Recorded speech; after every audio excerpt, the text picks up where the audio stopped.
Hi everyone, welcome to my channel. ఈరోజు నేను మన ఛానల్లో పిల్లలకి చాలా ఇష్టమైన మిల్క్ ఎగ్ బ్రెడ్ పుడ్డింగ్ అయితే చూపిస్తున్నానండి. సో చాలా బాగా కుదిరింది. ఫస్ట్ టైం చేసినా కూడా చాలా బాగా వచ్చిందనమాట. మా పిల్లలైతే చాలా ఇష్టంగా తిన్నారు. నిజంగా జున్నులాగే ఉంది, కానీ కాన్సెప్ట్ వేరనమాట. సో నేనైతే ఎలా చేశాను ఏంటో ప్రాసెస్ అంతా మీకు చూపిస్తానండి. చాలా సాఫ్ట్గా చాలా బాగుందనమాట.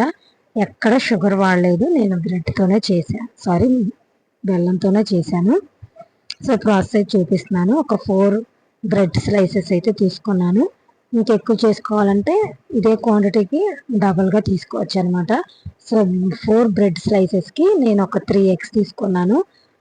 స్వీటు ఒక 1/2 కప్పు బెల్లం అయితే తీసుకున్నాను అనమాట. సో చూపిస్తున్నాను కదా, అలాగే 1/2 కప్పు బెల్లం, ఒక 3 యాలక్కాయలు అయితే తీసుకున్నాను. సో నేనైతే ఇప్పుడు అవి ఎలా చేశాను ఏంటనేది మీకు ప్రాసెస్ చూపిస్తాను. ఈజీ వే అనమాట, చాలా ఈజీగా తక్కువ టైంలో అయిపోతుంది. కాకపోతే డబుల్ బాయిలింగ్ మెథడ్లో మనం కుక్ చేయాలి కాబట్టి కొంచెం టైం టేకును, అయినా అది మనం పెట్టేసి వేరే పని అయినా చేసుకోవచ్చు అనమాట. పిల్లలు మాత్రం చాలా ఇష్టంగా తిన్నారు. సో 4 బ్రెడ్ స్లైసెస్ అయితే తీసుకున్నాం కదా, నేనైతే సైడ్స్ కట్ చేశాను. సో సైడ్స్ తర్వాత అనిపించింది కట్ చేయకుండా చేసేసినా బాగానే ఉంటుందని చెప్పి.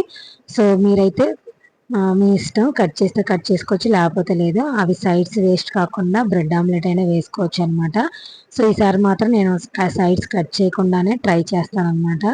సో అవి సైడ్స్ తీసేసిన వాటిని చిన్న చిన్న పీసెస్ లాగా చేసేసుకొని మిక్సీ జార్లో వేసేసుకోవాలి. ఇప్పుడు మనం ఒక ఫైన్గా మిక్సీ పట్టేసుకోవాలన్నమాట.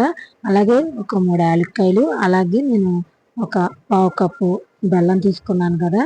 నేనైతే ఎక్కడ షుగర్ వాడలేదండి, పిల్లలకి బెల్లం మంచిదనమాట. నేను చాలా వరకు వాడను షుగరు. సో అలాగే ఒక 3 ఎగ్స్ బ్రేక్ చేసేసుకొని మిక్సీ జార్లో వేసేసాను. ఇప్పుడు 4 బ్రెడ్ స్లైసెస్కి నేను ఒక కప్పు మిల్క్ అయితే తీసుకుంటున్నాను. అంటే కన్సిస్టెన్సీని బట్టి మనం చేసుకునే దాన్ని బట్టి ఆ బ్యాటర్ అనేది ఎలా వస్తుంది అనేది చూసుకొని మనం మిల్క్ యాడ్ చేసేసుకోవచ్చు. సో నేనైతే ఒక 1 కప్పు మిల్క్ అయితే తీసుకున్నాను. ఫస్ట్ దీన్ని మిక్సీ పట్టేసుకున్న తర్వాత సరిపోతే కనుక ఓకే, సరిపోతే ఒక 1/2 కప్ మిల్క్ అయితే యూజ్ చేయొచ్చు అనమాట. సో దీన్ని చక్కగా మిక్సీ పట్టేసుకోవాలి. చక్కగా మిక్సీ పట్టేసేసుకున్న తర్వాత మీకు చూపిస్తున్నాను చూడండి అది ఎలా ఉంది ఏంటనేది. సో నేను నాకైతే సరిపోయింది ఆ మాత్రం. సో నేనైతే ఇంకేం మిల్క్ అయితే యాడ్ చేయలేదు. ఇప్పుడు మనం కింద వేసుకోవడానికి బెల్లం క్యారమల్ అయితే నేను వాడి చూపిస్తున్నాను. ముందే ఇది రెడీ చేసేసుకోవచ్చు, కానీ కొంచెం గడ్డగట్టింది. సో కొంచెం బెల్లం వేసేసి ఒక టేబుల్ స్పూన్ వాటర్ అయితే వేసేసాను అనమాట. చాలామంది షుగర్తో వాడతారు, కానీ నేను బెల్లంతోనే చేశాను. బాగా కుదిరింది, బాగానే కాదు బాగా కుదిరింది అనమాట. సో ఇంకా వాటర్ ఏమి వేయకుండా ఆ విధంగా క్యారమిల్ రెడీ చేసేసుకోవాలి. క్యారమిల్ గట్టి పడిపోతుంది అనుకున్నప్పుడు దించేయాలన్నమాట. సో ఆ క్యారమిల్ని నేను చూపిస్తున్నాను కదా, ఆ విధంగా రెడీ చేసుకుంటే సరిపోతుంది. ఇప్పుడు మనము ఏ బాక్స్ అయితే డబుల్ బాయిలింగ్ మెథడ్ యూజ్ చేయాలనుకున్నా ఆ బాక్స్ అడుగున ఈ క్యారమిల్ని అయితే మనం వేయాలన్నమాట. సో చూపిస్తున్నాను కదా, ఆ విధంగా. నాది ఆల్రెడీ కొంచెం గడ్డ కట్టేసినట్టు అయిపోయింది, కానీ తర్వాత అది లూజ్ అవుతుంది. సో గడ్డ కట్టేసింది కదా అనుకున్నాను, కానీ తర్వాత బాగా వచ్చింది. నేనైతే ఇంకా మిక్సీ పట్టుకున్న దాన్ని వడకట్టాను. బెల్లంలో కొంచెం గడ్డి ఏమన్నా ఇసుక లాంటి మట్టి ఏమైనా ఉంటుందేమోనని చెప్పి. సో అదంతా వడకట్టిన తర్వాత బాక్స్లో పోసేసుకొని ఒకసారి ఎయిర్ బబుల్స్ లేకుండా ట్యాప్ చేసేసుకుంటే సరిపోతుంది.